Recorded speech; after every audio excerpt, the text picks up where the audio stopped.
press that now. Thank you. Thank you for that reminder, Michael. We didn't need that whole first part. That was just the intro. This is like the real meat. Yeah, this is the good stuff here. Yes, we started, I teach 6th grade, and we started on Monday.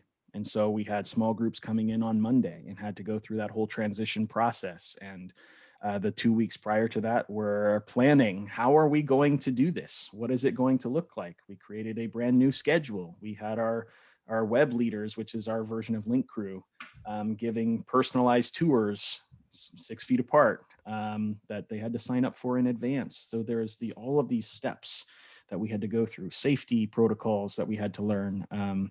Everything's new. Students were shuffled to teachers who were staying remote because of health restrictions, and then students staying remote for health restrictions. So they got brand new teachers that they've never had before. I have students I've never seen in my life. So it's definitely a wide range of feelings about that. And so, but we also go to someone like Susie. I'm going to pick on you because you're the only one on the screen that I know of where your school has been back for a long time. Is that right? You're muted. I used to have a little mustache on a stick, and that would just hold up the thing. Yeah, we went back in November. So we've been back since the beginning of November in a hybrid schedule where we have an A-B group. Half the students go in the morning and then half go in the afternoon just for their core classes. Then they're still doing their electives on, virtual remote learning. So when they go in the morning, they have their English, science, math. In the afternoon, then they have PE and their elective. Okay, thank you, Susie. I'm kind of curious, where are all of the areas kind of in the same position, I guess? So like Sally, your area 2, is all of King County doing the same thing, or is it kind of broken down by district as well? So like Zach, are you all in the same boat as Jason too, or you're still kind of wait and see? Zach's in my district. So we're all King County, and Lake Washington, I'll be shocked if we go back. We have a lot of layers in our district, but we might. Okay. Yeah. So who has already gone back to a hybrid model here that can share some wisdom about what their process was like and what maybe they would do differently next time? Peggy, I saw your hand come up there. We have only had half our students in one day. We had them in yesterday, and then we will get, that was our A group. We'll get B group tomorrow and Friday. And they're getting 90-minute classes. They go from 7:45 to 12:40, I think. And then they have to Zoom, I believe, on their days off in the afternoon. Jeff Sim is a teacher at Southridge. He could probably explain it a lot better than I could. Nope, I couldn't. That was perfect. Good job, Peggy. If they're at school 7:45 to 12:40 or something like that, are they having lunch at school? They get a grab and go lunch, grab and go breakfast to get there, and it's all free. Everyone is free lunches and breakfast, and they get a grab and go of lunch when they leave. They can't eat it on the bus. They can't eat it at school. They have to just go. And then Jeff, go ahead. I think one thing we would do differently is not have COVID. I didn't realize. Wait, that's an option? I didn't realize that we could do that. You guys signed up for the wrong plan. Oh my God, advisor of the year right there. I don't know what anybody else is thinking, but advisor of the year. Move COVID. Oh, Jeff. Big heart to you. Just move that aside. I think that the number one thing, like when I playing some community building games with students this week, one of them is playing a game called the hot seat, and we just ask questions, choose a number, number 3. And it says, what was one thing that you would change about your school? And everybody said, well, I'd prefer not to wear a mask. Like, well, yeah, I guess I was thinking a different way with that question. If we're going to wish for stuff, let's just say COVID's gone. I want to slide from the upper deck to my classroom, right? If we're going to wish for things, let's just go big. So I'm looking at the rest of you guys, and does anybody else still have their mask on there? I just forget to take it off, but it's such a lightweight one, and it goes up, and yeah, but guess what? I don't need that right now. So what are some of the things that some of you that have, maybe you're venturing into this hybrid model right now, or you've been in it, that you've done to welcome students back, or to even welcome students that haven't been in your school yet, right? Because we have like freshmen, it's February, and freshmen that haven't set foot in the building. Like, how have you managed that situation? Or sixth graders if you're middle school. We're not all high school. I'm a high school, so that's my lens. But Hey, Jason, at our school, we did have our web mentors who are our 8th grade mentors. We have each grade level comes in at a different door for their check-in and for their temperature check and all that stuff. And we had mentors at each door, and our administrators made a map of the school and then the grade level on the back, which was where every kid was going to go that period. And so they escorted them to their class. And then we emphasize, of course, the 6th graders, because they wouldn't know the building as well, but we had some at 7th grade too. and so they come in that designated area, and so everybody knows, okay, now you're coming with us, and we can show you around. Awesome, that's a great. Yeah, and they have these bright mentor shirts. They had their mentor shirts on, and I mean they were trained by our assistant principal, who's our COVID officer, to stay, don't walk right next to each other, stay apart even as you're walking down the hallway, but be friendly, converse, and welcome them to our school, and then take them to their door, and then hustle back to get your next student that was going to be escorted to their homeroom that first morning. Awesome. Thank you, Susie. Thank you, Susie. I think we got a good question in the chat from Christy, area 2 as well, Jason. There you go.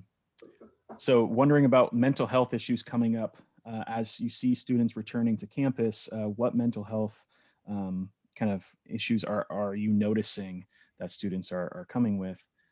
And I can tell you that I just started this week, and it was very much like I've had conversations that I felt like I had a really good rapport with my students, and then they showed up on that first day, and it was like the first day, and they'd never met me before in their life.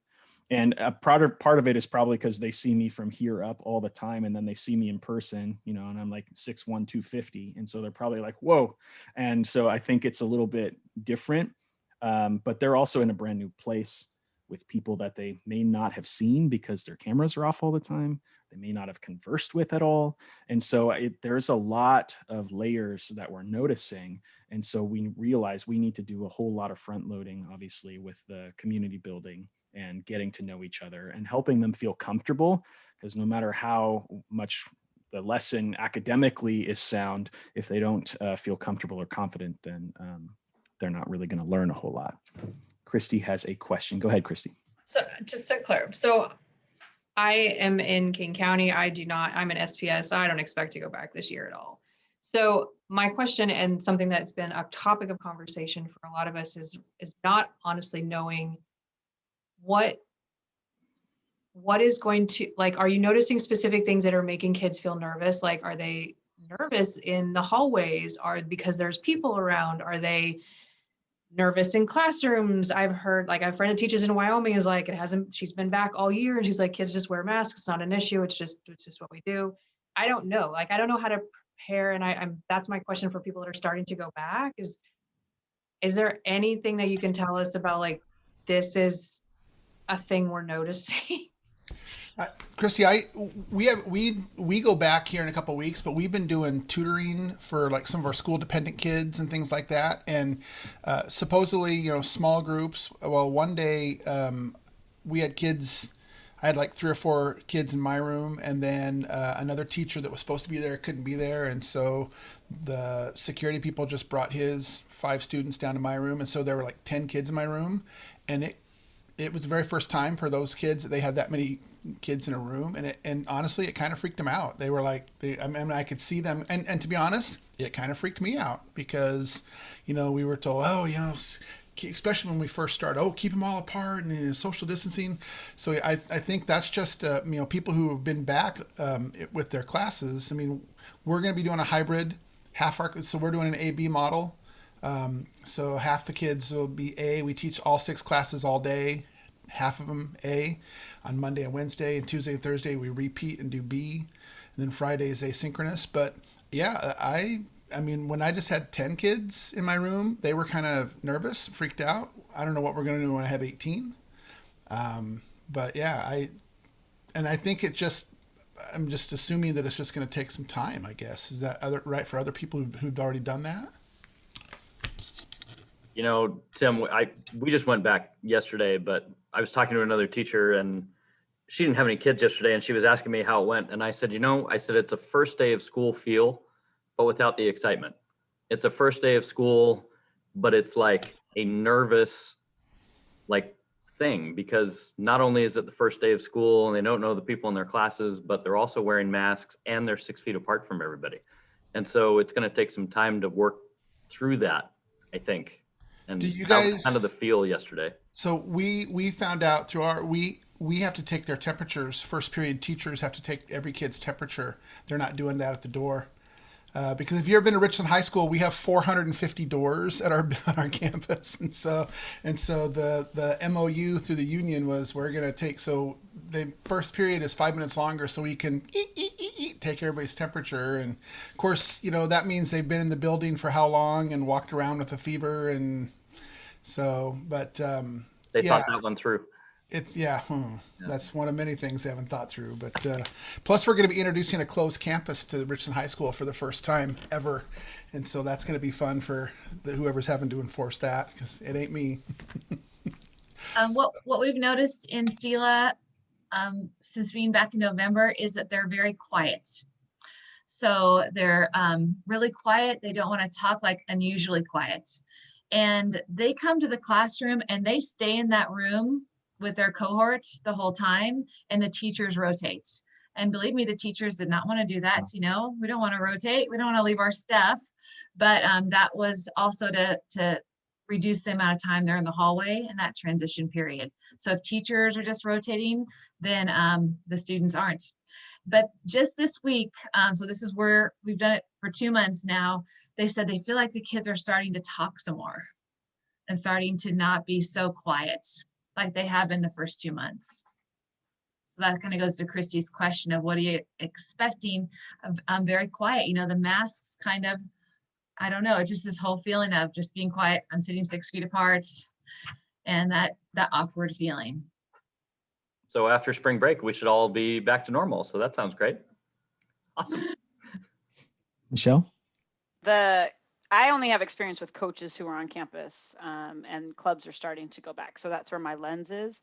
The coaches have said the kids want to follow the rules, but they don't always know what the rules are because things have been so uncertain.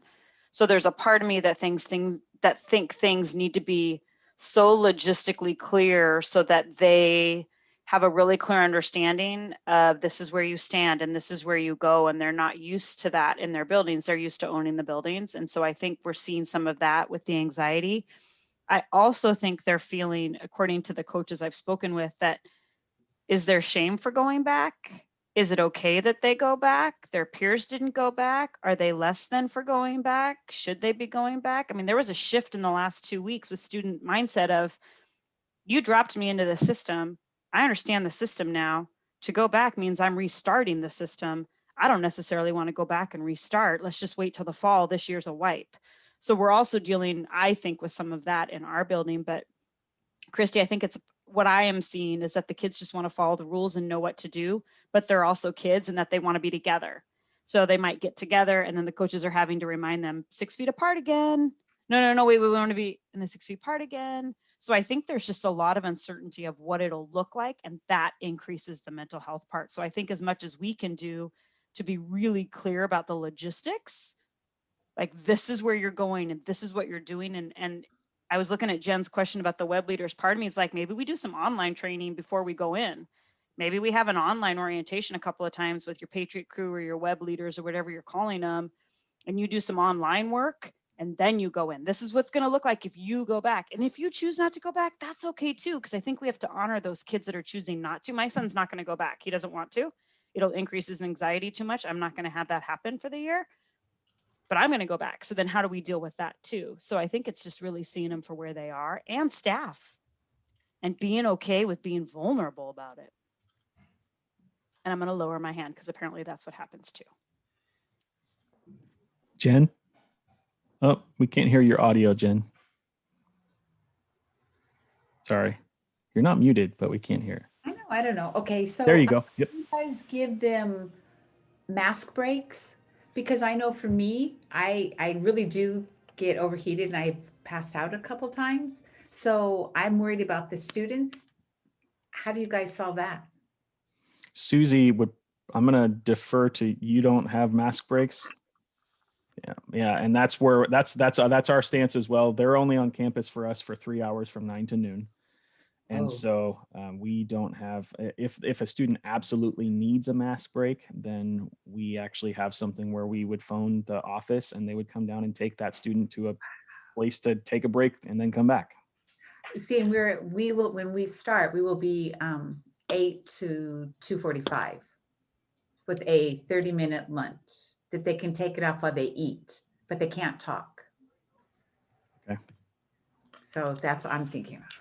I can't even do that.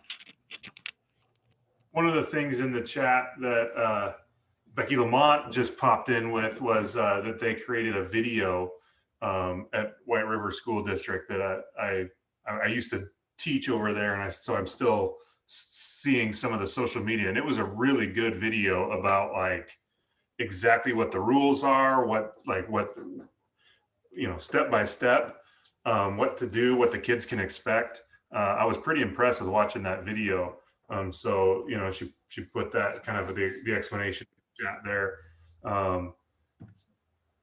What have you seen, Becky, since you've been back, like with any of this, like, are the kids following directions? Are they anxious? What kind of things are you seeing? You've been back for a bit, if you don't mind. No, hi. So it's actually, so if you go to the Glacier Middle School Facebook page, it was a January 4th post. And so that's on there, so you can get it directly from the source. I'm on my computer and I don't really get on Facebook much on my computer. And so I could drop the link in there or somebody else could do it for me. So it's a January 4th post. So the questions I'm seeing, was a video made by students or staff? My students are in it. It was made by a parent who does video stuff on the side. And so they came in over winter break and walked through, and our admin walked through again how to do the attestations and how to walk down the halls and go in the classrooms and clean up afterwards. Let's see, other questions. We have an AM and PM cohort. Our kids come on campus 4 days a week. Mondays live synchronous. And so we see half of our 1, 2, 3 in the morning, half in the afternoon. And then we also teach Zoom simultaneously in the afternoons. So all of our distance learners, we teach with our PM cohorts. That part sucks the most of anything I've ever experienced in my entire being of teaching. Thank you, Jason, for finding that. But there are no real behavior problems. Kids come in and sit down. So we're on week 3, and I heard kids laughing in the hall this week. I think kids are resilient. Comments the first week with some of my kids were that it's the first time I've talked to other 8th graders, like face to face. So you get comments like that. I'm sorry, what were some of the other questions? My students have said that wearing a mask is worth it, just being back. So for my 6th graders, they don't know any different. Like, this is their first experience. And so they were just so happy to be back. They're like, it's not even really that big of a deal. We blast music in our classrooms. We greet kids. There are parts that are okay. I will say that I was horribly opposed to going back, and it's not as bad as I thought. And so now I feel a smidge bad, but the afternoon still sucks. And so I still feel justified. But because I literally don't know where to look. Like I do this, then I walk away, and then a kid's like, you left us, like we're still here, because I forget and I move away from my computer. Or I forget to start the Zoom at all. At least one period a day. So there's that. It makes them feel good, I'm sure. I'm like, I'm sorry. But seeing kids in person is just, yeah. So I have them, yeah. So our distance learners join us on Zoom with our PM in-person students. They kids can clean stuff and keep their hands to themselves. They do it. So we don't have lunches. They grab and go lunch on their way out. I don't know, I think kids are more flexible and resilient than adults, they just are. Well, Michael was in my room. I mean, what did it look like as an observer? You got to see a couple things. I did. I was afforded the luxury of going up to White River twice, actually. I went to White River High School to see in-person instruction, and then over to Glacier, basically just to bother Becky. But I got to see her kids in action too. And they're still middle school kids. I mean, they're kind of chit-chatty, sitting on the end of the desk, have to be reminded to be 6 feet apart, but they nothing blatant. But and we have kids back now too, and they're a little like zombies right now. But I think as we move forward a little bit more, my kids, and it seemed like your kids too, all the ones that we saw up there when we did those visits, were the masks aren't even an issue. I mean, they don't even acknowledge that they're wearing a mask half the time anymore. But I don't know, is that what it's like for you, Susie, too? They don't even know. I mean, they're just so happy to be around other humans, and they'll even classify sixth graders as humans. So they're just glad to be back. So it's been interesting to see. Again, one of the things that happened out in Eatonville, and I not only am I part of this, but I'm the union president, is my superintendent was like, you need to go and see other districts that are in person already to bring comfort to your membership. And I'm like, well, I wish I could offer that comfort, but seeing it in action does help. So if you're in that spot where you're transitioning and there's someone around you, because I think White River went over to see Susie, right? Did they go over to you? No, not see. They went to West Valley Yakima or something like that. Yakima. So they're, I mean, to go see what the existing in-person is looking like. And then it goes from this super fearful thing to, well, it looks like it can be done without too much trouble. So that worked out fairly well. I mean, be intentional with who you bring. If you're going to take some people that you want to, that are the biggest voices against it and the biggest voices for it, so they can see it and speak to it on both sides still. So I wasn't trying to win anybody over to moving in, because ultimately our superintendent said we're going, so we're going. I mean, but we did as a union and in our leadership position, make sure that you put those pieces in place that your teachers are going to need. I mean, because I had a teacher say, well, we can't stop them from bringing us back. And I said, you're right, we can't do that, but we certainly can make sure that we have all the pieces in place. So take a look at what your language looks like for, if you get exposed at school, are you going to have to burn your sick leave? I mean, that's a big thing right now. I mean, or because the federal sick leave or COVID leave is gone, what is your district doing to honor that piece? And those are the little pieces that we're putting in place that have made it easier for not that 10% at the top, because we know they're going to be anxious no matter what. That 10% at the bottom is like, you don't want to teach, find a new job. But those people in the middle, knowing that if they get sick, they're going to be taken care of and not lose all their sick leave, knowing that if they get, but I watched Becky in action. The one thing I said we cannot do is to do that, teach in person and online at the same time. So we told our students, if you're afraid to come back, you need to find an online academy and go. So we sent them packing a little bit. So, and most of them said we love our teachers too much, so we'll come back in. And it was, I wouldn't let my teachers do it. I just saw how my brain processing it made it seem even worse. But watching Becky do it, I'm like, that's doing two jobs at once. Yeah, that's what SELA decided too. They said, nope, if you don't feel comfortable coming back, we have a virtual academy program that you can choose. but we do not have to teach both in person and virtually at the same time. Yeah. It's So Richland did not do that. So we're starting in like what, a week and a half, 2 weeks? I don't know. These are all Yeah. running together, but 17. they got every teacher a polycam, which supposedly like follows you around the room. Yeah, it's really creepy, by the way.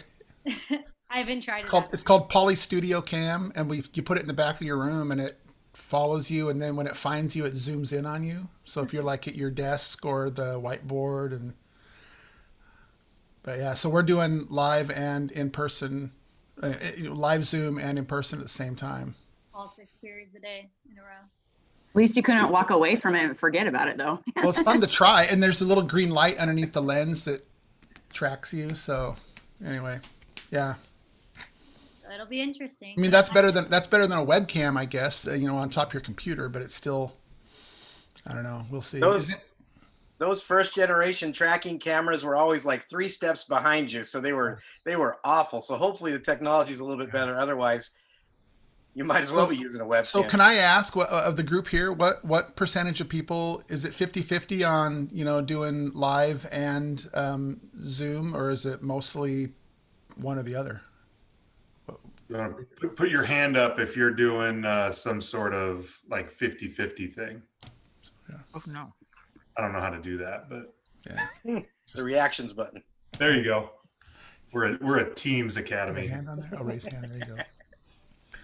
So yeah, okay.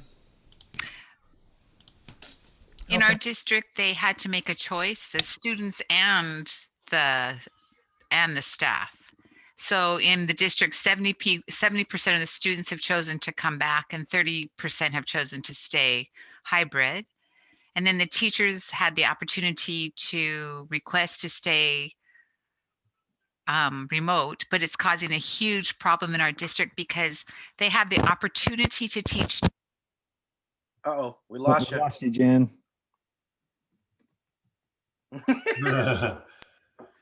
I think what I was about to just put into the chat was our administration said that all of the research that they looked at said, here's how to do simultaneous teaching, but none of it said that it was a good thing for students or that it showed positive growth for students. And a lot of the data actually showed that it was the opposite of that, where I wasn't able to give enough attention to my students here and the students I have in person. And so I'm splitting time and it's not as effective. And so that's David, the direction we're going. At Richland, I mean, it was, the principal walked a very fine line, but it was basically your priority is the kids that are sitting in the room in front of you. And if you can pay a little bit of attention to the people who are, I mean, he basically used the phrase of his attitude is they're just watching a TV show, that you don't have to worry about trying to be interactive with the ones who are home. Now, Jacqueline, I don't know, you could speak to it, but I've only got maybe 2 or 3 per class. They're staying home. So it's not like it's a 50-50 split. So, but yeah, that seems a bit kind of cold to me. My smallest class has a lot staying home. So I'm going to have one day where I think I only have like 5 or 6 kids in person. Most days it's going to be like 19, but on my one day, it's going to be like me and 4 students, and then most of them online because they're, for some reason, all my online kids, well, not all of them. I have like 1 or 2 per class and then 1 big one. I'm like, why can't you just all be in the same place? So it's like 1 period, but. I think, sorry. Go ahead, Jen. In Tahoma, we're actually debating this right now. We're trying to figure out what our hybrid model is going to look like for the secondary level. We have an elementary level, but the problem is for us, we are on alternating days too. So we see 3 classes a day. So with a hybrid schedule for the kids who choose hybrid, we still only see their kids 1 day a week.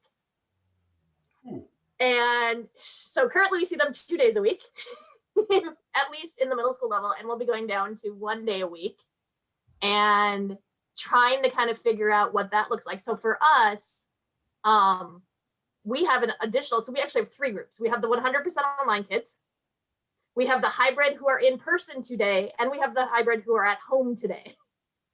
And so we're really trying to figure out how we're going to make that work. it's difficult. We're debating that back and forth. Like, is it worth doing a simultaneous for them?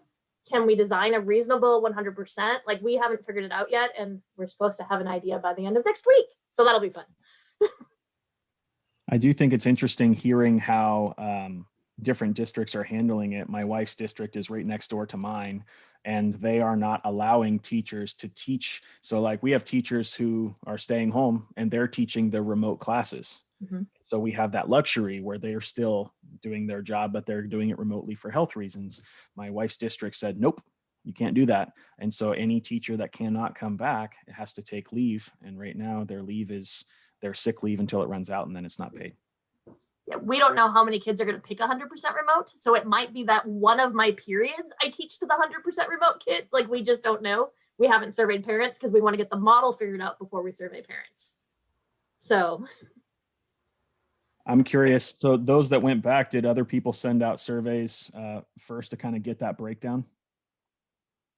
I'm assuming so, but Michael? I was going to say that our high school adopted kind of a unique model for how they're approaching the whole thing. They haven't actually brought the kids back yet, so I can't tell you exactly how it's going to work.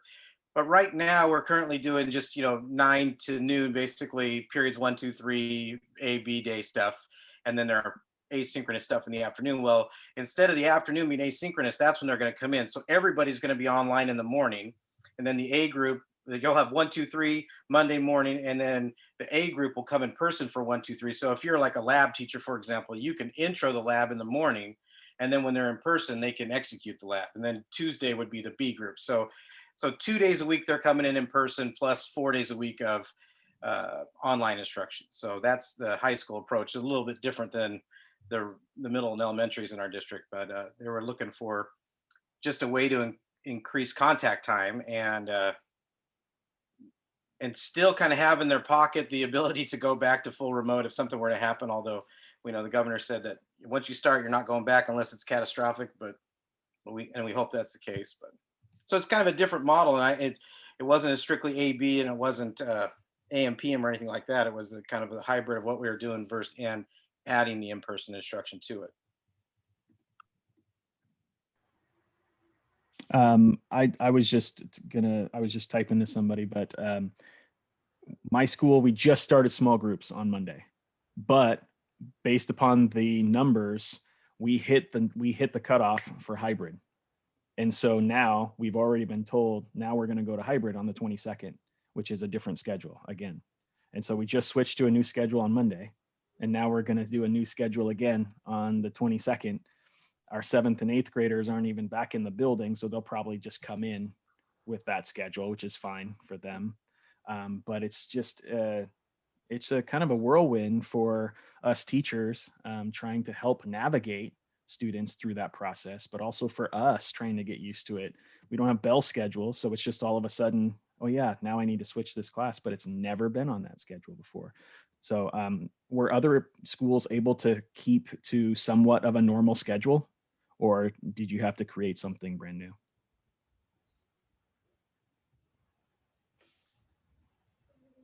we're creating brand new because we only get to go to school at most from 9:15 to 1:15, based on buses that are being used for our elementary kids. So. David, we adopted, our whole staff has like first period plan now. So the kids are coming in an hour late, but we have our plan in the morning, common plan, and then and that gives us time for the kids to get checked in as well. So we still have at the middle school we don't call it a plan period. It's a digital support period. So your B kids on the A day can ask for help and get office hours, those kind of things. But they squash the schedule so everybody's down in the morning, and that's when we have our actual plan time. So what are some of the things, like, I mean, we're all in different spots, different schedules, hybrid, virtual hybrid. What are some things that you've seen that are working, or you think, even if we aren't there yet, have worked in terms of making students feel welcome, or in terms of like from an activities type lens? What are some things that you've experienced or anticipate experiencing or willing to try some successes in?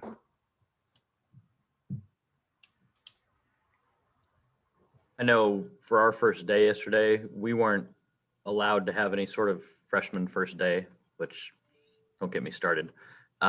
So we had all of our administrators and paras. I mean, they were all over the place downstairs and anywhere kids could find them. So any kid who was new to the building, who was struggling, there was almost always an adult right there letting them know, hey, do you need any help? I can help you. So I think that was comforting for a lot of guys. I know I'm down at the end of a hallway at the back, and I tried to go out, and I grabbed at least 4 or 5 kids yesterday that I was able to help. So just having that presence, I wish it could have been our kids. It wasn't, but I think having the adults was helpful. Thanks, Jeff. Thank you. Oh, Becky dropped some in the chat. I'll just read them off for people. I've been practicing this whole idea of everything that we were giving out as text. I just record myself reading it. And so like by the end of the day, my voice is like shredded, and then just like wake up and do it again. She was saying things that are working are students that get to see, how do they see your smiling face? That's what I want to know. I need one of the masks that has the clear thing so I can actually see the smiles. But yeah, you can kind of sense the smile, right? Relational activities. So obviously we need to incorporate the team building. And that's something that I really had to pause teammates on and just say, hey, no, we can't do that yet. We don't have a community. We need to make that happen and start with that first. And so sometimes just a reminder that some people need help with those because that might not be their thing. And so sharing those out to others, I think, is really helpful. Virtual social activities. Bingo. I'm really curious how you did that, Becky, because we talked about doing it and we couldn't figure out some of the logistics, but that'd be really fun. Music in the hallways. I think just music to kind of fill that empty space, because that was the biggest thing I noticed was students walking around and it was just quiet. It was eerie. But student recognition is fantastic as well.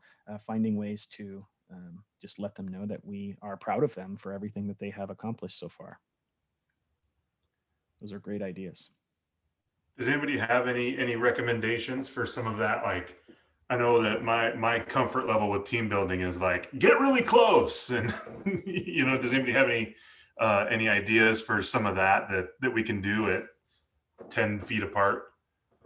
A lot of us do, we're at leadership camp, you do, that's me. And a lot of our kids aren't that cheesy, so they won't stand up and yell it. But I adapted it yesterday and just did stand up if. And it's just, you just read a statement and you go, stand up if you like dogs more than cats. And so kids will stand up. And by the time I got to the end of it, I did probably about 15 to 20 of them. The kids were starting to talk to each other and starting to react to each other. And, one kid gets up at 4:30 in the morning. And so that became the class joke for the day. And, it was just, so that was a way of adapting one of the things that we usually do, but it was a way to do an icebreaker without, everybody being close together. Thanks, Jeff. That's great.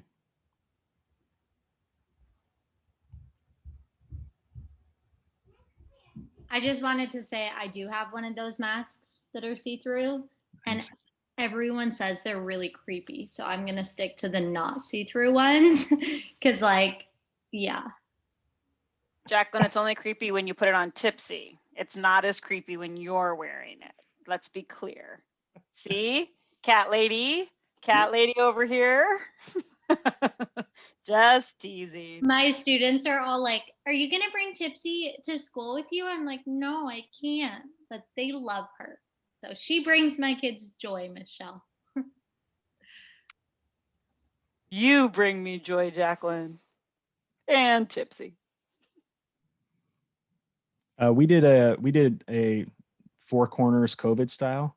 And so rather than, normally we'd walk to this corner if that's your answer to the specific thing.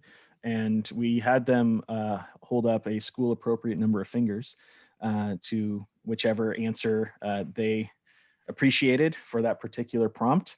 And then it got me to call on students and for them to share out loud. So you said absolutely to this one. And so how come? Like, why do you think that? And you said no way. So what's your response? And one of them was like, Chick-fil-A is the best fast food restaurant or something like that. And then you have all these students like, oh, absolutely not. And here's why, and it's being sixth graders, I think they may be more likely to participate in some of that. But I think just talking about things with other students was something they started really appreciating. So that was a fun one that we did. Oh, Jeff dropped a good link in the chat if you want to get some other ideas. You also got the myfreebingocards.com from Becky there for those bingos. Nice. What about one of the things, I'll brag about my wife real quick because she's a leadership teacher in our building as well. But her class put together this Padlet where students could, and staff members could fill out a little like shout out, a compliment for a student or another staff member. It went into this Microsoft form. They took it and then they put it on a Padlet that everybody could see and gave the Padlet a shortened URL. And they ended up over the first semester, this Padlet ended up with over 450 compliments. They color coded it by different grade level and staff. And it was really cool. Like at staff meetings, we'd use it as an introduction. Hey, fill out 3 of these for students, and then fill one out for staff. And it turned out to be a really cool thing because students could go to it and see it. We put it up on social media. What are some things that you were able to do in either virtual or hybrid that you could still move forward with recognizing some students?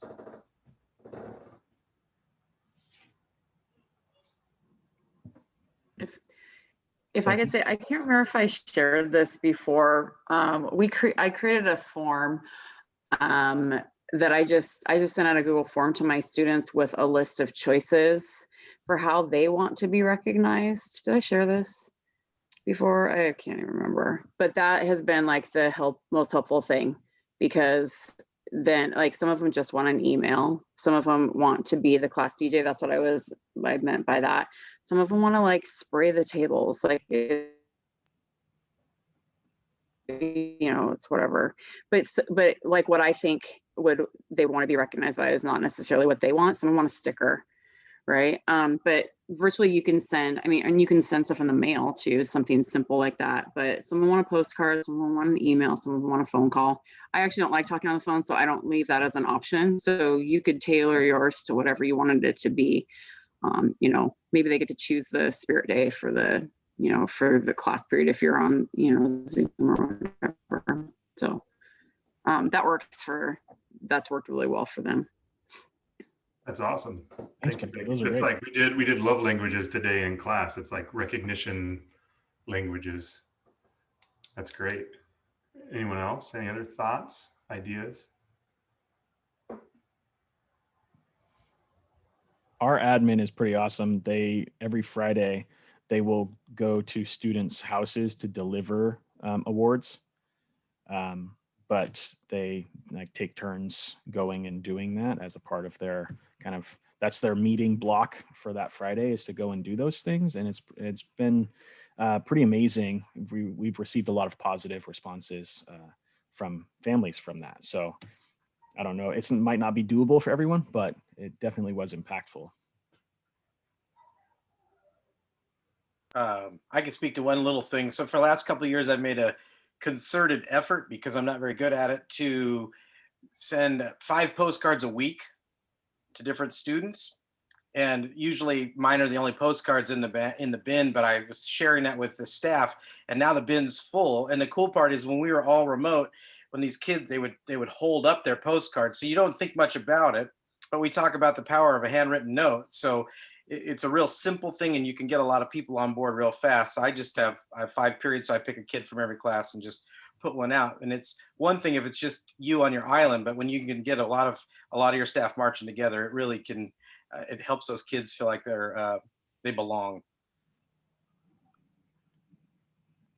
Awesome, thank you. One of the other things that kind of that brought to mind is that we revamped our student of the month to have as many students of the month as we possibly can, right? Teachers can nominate as many as they want. And they use a form and they put in the student's name, they put in the student's email, their name, and then we use mail merge and make a little certificate, and it goes out. You know, we get 150 students of the month like that. You know, it just goes out into their emails and it gives them a digital certificate, and then we print them out and mail them later, but they get it 2 different ways. And when we get more replies on those emails, are just like, oh my gosh, thank you. And we CC the teacher that nominated them. So the teacher gets the email with the student, they can see the replies. That's been really cool. And something I think we're going to continue with. Any other recognition pieces?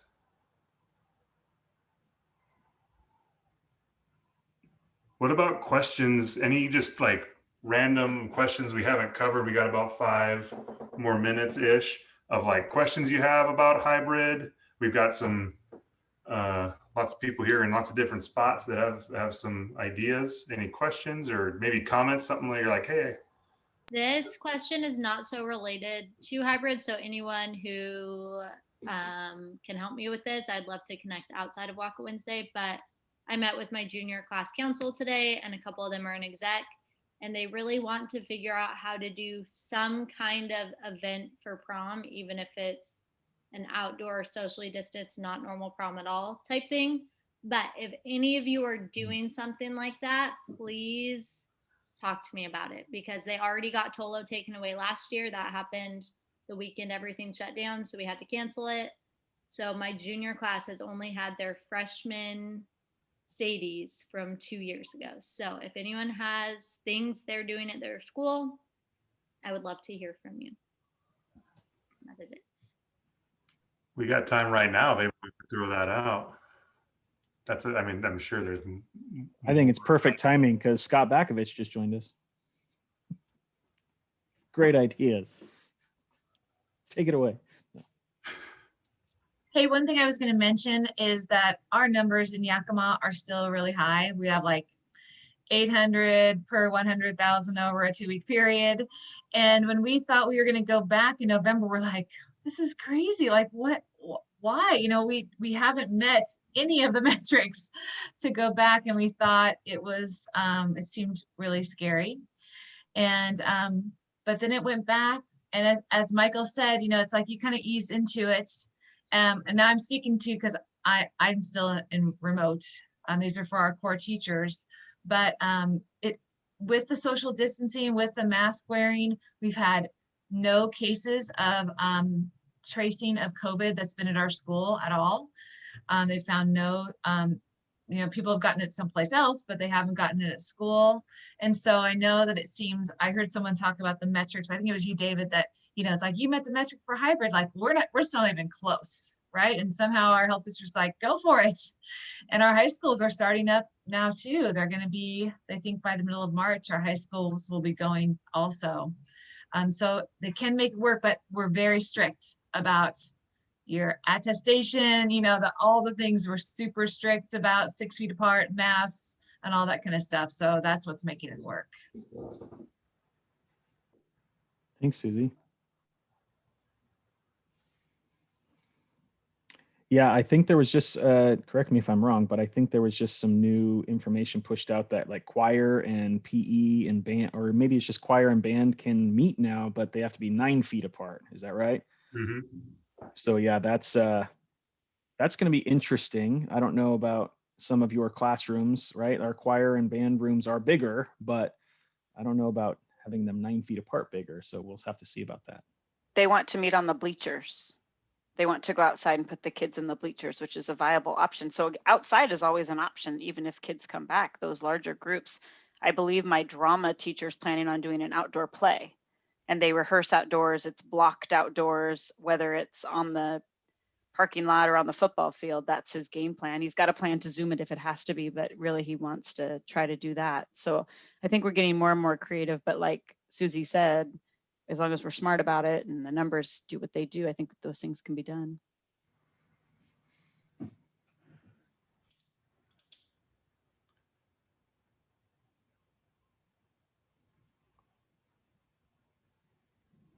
Hey, can we tell them to sign up for the WACA 2021 yes. Voyage of a Lifetime Conference? Oh yeah, Jason, do you have the link to drop I in the do. chat? Let me drop the link in the chat. If you have not registered, please do so and tell your friends. It'll be a great event for everyone to come to. You do not have to be a student leadership advisor, and Jerry Brooks is hilarious. So he will be there sharing a bunch of wisdom with us. It is March 10th, 17th, and 24th. So please join us for that. It's going to be awesome. 3 weeks. I know. That's crazy. The month of WACA. The month of WACA. We're still working on the pronunciation with Jason. So $50, man. We'll have a $50. breakout room. We got a WACA jar. Yep. Yeah, and follow us on Instagram, Twitter, Facebook. We're really working on our social media presence, and a contest is coming. I'm just saying. Yep. Jacqueline's got it figured out. Jason and Sneeze and I are working on TikToks too. So, that'll be in the works. That's literally the best thing I've heard all day, like hands down. As long as Jacqueline's kitty is in it too, though, we've got to have her. I bought her first bag of cat food with money she earned on TikTok. Stop. No, That's where you can afford 2 bags of cat food, so you can eat for 2 months now. It's about time she starts supporting herself. Seriously.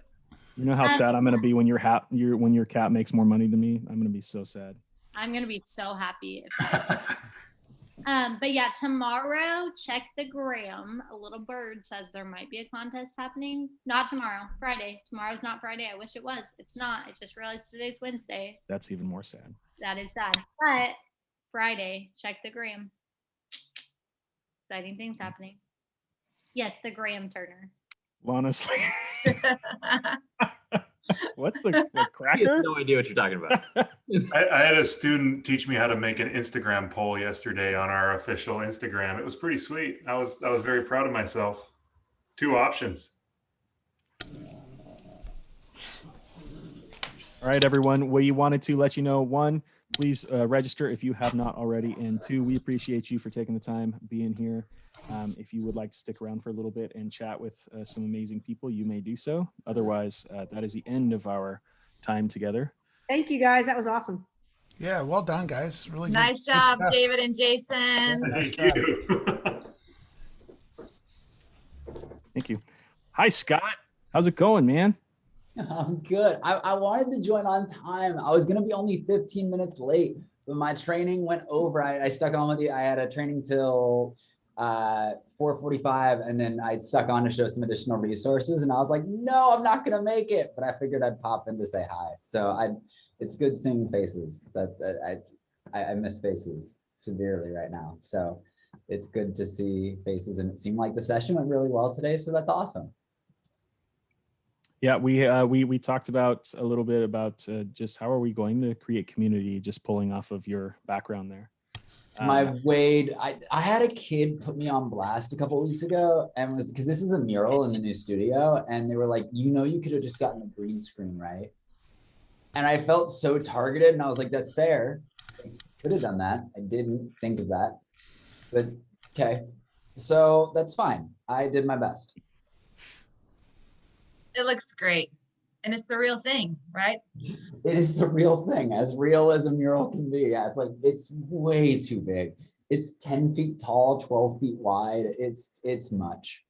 But that's fine. This year has been much, so I'm allowed a mural. So that's true. Yeah.